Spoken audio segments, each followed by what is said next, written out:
What is up, y'all? I just wanted to share a quick little video with you today about my raised garden beds. Now, it doesn't look like much, but this is literally a superfood store right here. I'm growing tons and tons of rare stuff, nutritious stuff, medicinal stuff right here. I got them all in just these raised beds. They're only a foot deep. You can kind of see how the setup is right there. There's nothing planted in it. Started off right here in this bed. I got tons and tons of spinach, a couple herbs. Right here we got Cuban oregano, and if you crush these leaves up or just walk past this plant, you can literally smell it. It smells so good. And another cool thing about this herb is it's actually the herb that is the most rich in antioxidants in the whole entire world, so it's super good.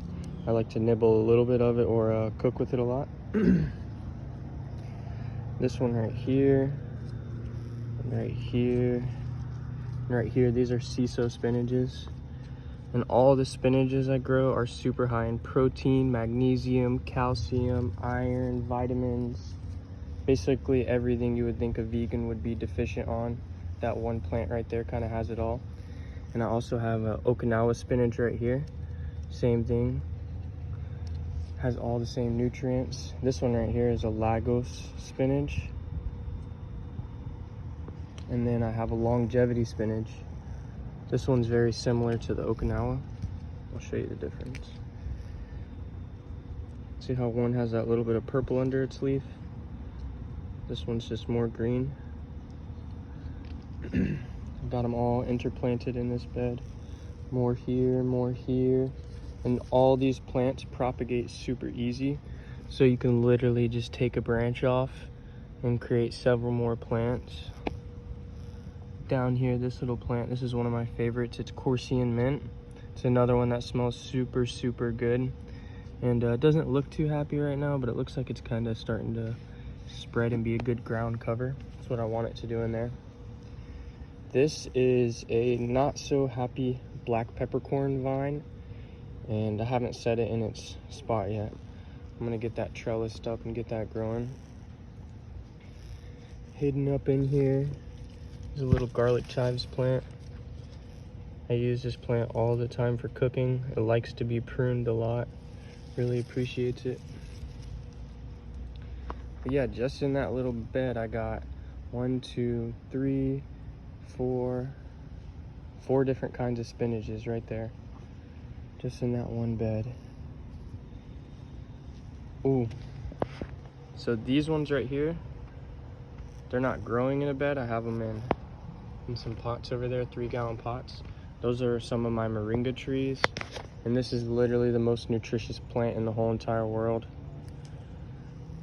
They call it their doctor in other continents. It's a super good one. I like to nibble on that every day.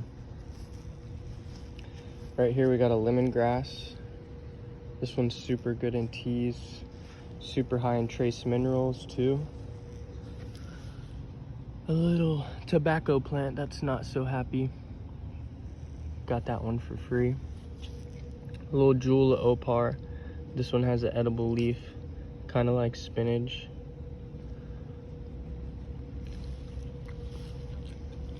We've got a ground cherry here. I'm not sure what variety of ground cherry this is. It's a heirloom one, so it's been around for a while. Right here we have a little Vicks plant. Vicks Vapor Rub, that's supposedly where this smell comes from right here. Vicks Vapor Rub plant. Pretty cool. And then we have a Tulsi Rama.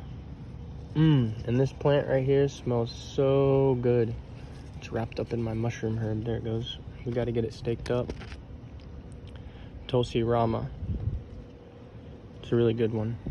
Good to make teas with. Here we have a burgundy amaranth, and I'll show you some of those flowering in a second. I have a whole bed of just those planted. And you can see they're about 3.5, 4 feet tall, and they all have big flowers, and they're making seeds right now.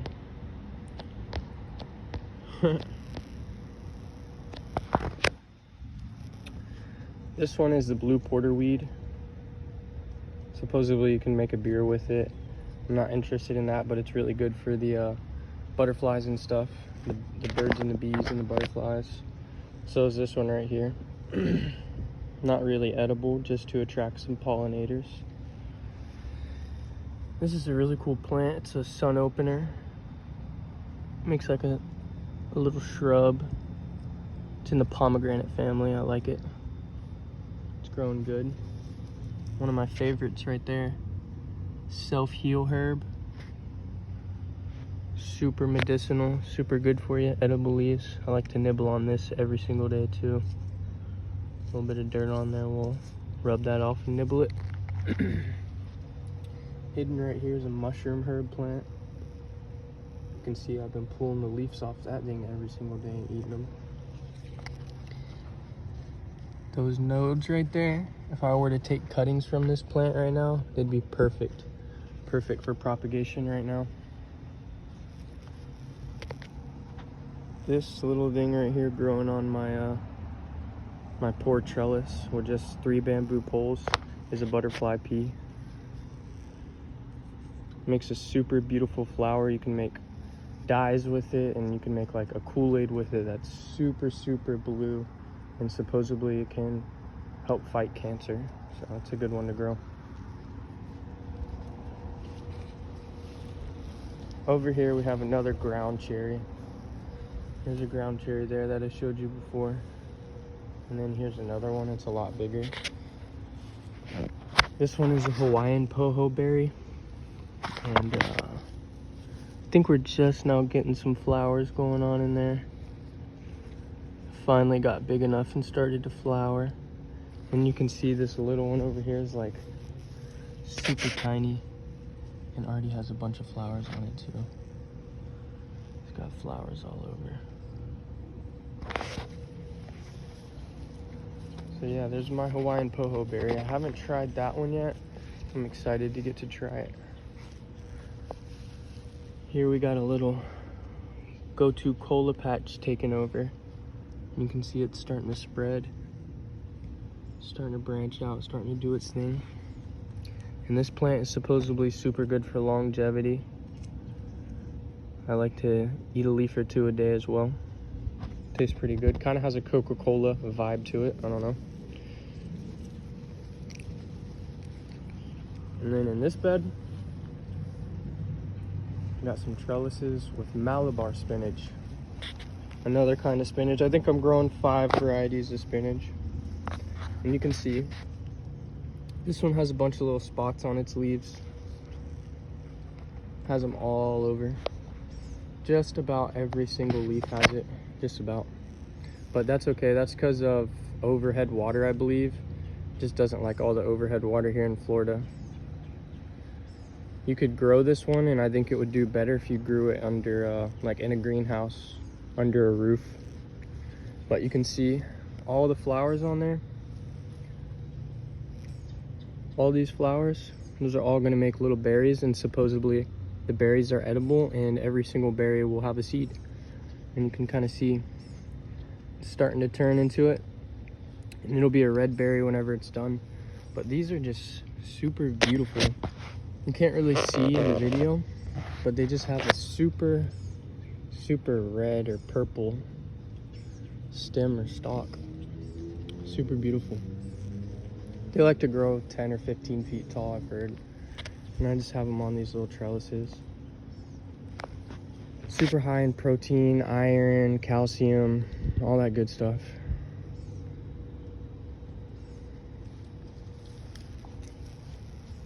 Oh, and this one, this is one I didn't plant. Oh, that's actually funny. It's actually 2, some sorrel too. But this one right here, it's called chickweed. It's high in protein as well and super medicinal. This is a volunteer plant. I didn't even plant it. It's just a weed. And once I seen it growing in there, I just let it do its thing because I think it'll look cool if the bed gets covered in it, and it's food and nutrition. So I'll let it grow. In this bed here, we got some Beijing grass. Some more mushroom herb. Another self-heal plant. And this self-heal is doing really good. You can kind of see how big it is. And literally I eat off that plant every single day. I eat a couple leaves. That one right there is a Jewels of Opar as well. I showed you one earlier, but this one is variegated. I'm gonna propagate this and sell it because it's variegated. You can kind of see some of its flowers just starting to pop out the top. I like it a lot. It looks like a firework, like a mortar exploding or something. We got some longevity spinach there going. Another longevity spinach there going. And this one right here, this is a really good one. This big plant right here is Thai basil. It smells so good. Tastes delicious. I cook with it all the time, nibble it raw. And this is a little anise hyssop. I eat these leaves too raw sometimes. Good little tea plant. Can kind of see just a random Greek peppercorn I threw in there. It's not doing so good. I had aphids for a while, but it's got a couple peppers on there chilling, hanging on there. Here is Jamaican dandelion. I don't know too much about this plant. I know you can make coffee, like a caffeine out of its roots and like make a coffee out of it. And the leaves might be edible raw as well. Over here we have a Maldavian dragon balm. Very beautiful flowers. And that smell is just so good. Great for tea. I also nibble on that one raw as well. We'll go over here a little bit. You can see I just I had a teepee of velvet beans growing. Velvet beans growing all on that bamboo, and I just knocked it down. They were in this bed right here. And here is some native purslane. This is just a little weed that I guarantee you can find in your yard wherever you are in the United States. It's kind of succulent-y. Get it to focus. It's kind of succulent-y, super good. The whole plant's edible. The flowers, the seeds, the leaves, the stem, it's all edible. And it's actually one of the richest sources of omega-3 fatty acids in the whole entire plant kingdom. So if you're vegan, or if you're not vegan and you want to get a healthy source of omega fatty acids instead of taking a fish pill, this right here is your plant, and it's probably growing in your area. I nibble on that a little bit every day too. Here's a big Cuban oregano plant. I started a cutting that was 2 inches about 3 months ago, and that's how big it is now. I have to cut it back and propagate it all. Here we got some milkweed. Needs to be staked up, but it's doing its thing. It's happy. It's coming back. And growing under it, some perennial peanuts. They're kind of doing their thing. You can see that Cuban oregano is just getting too big and growing too quick. I even had a pepper plant in here, a bell pepper plant, but it got taken over by aphids, and the Cuban oregano plant kind of took its root space and also its sunlight, so just isn't so happy. Here's another Greek peppercorn plant I got. It's got a couple peppers on there. It's doing all right. And here is another purslane variety.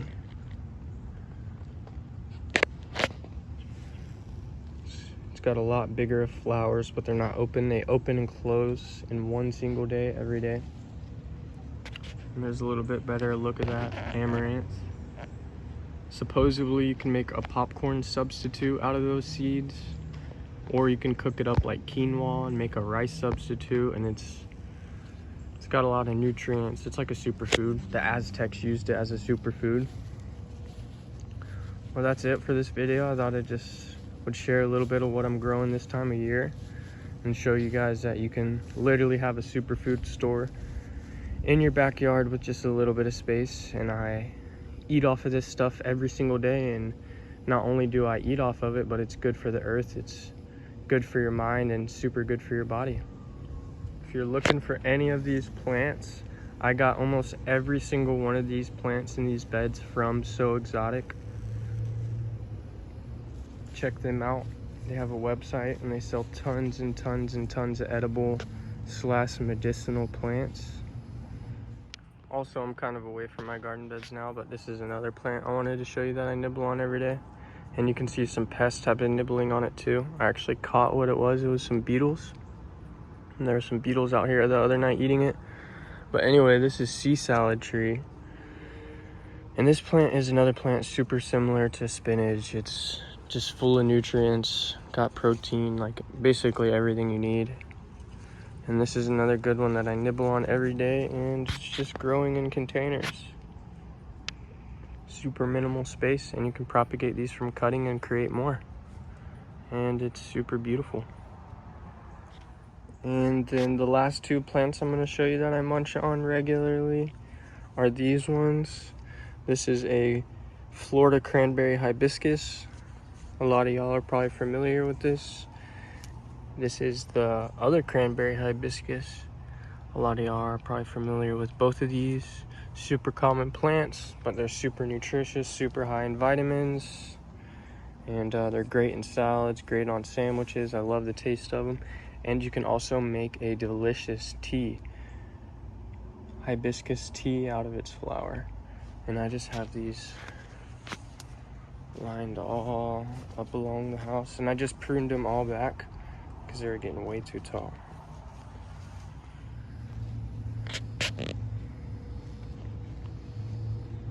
That moringa, that is one of my favorites right there. I try to eat some of that every single day.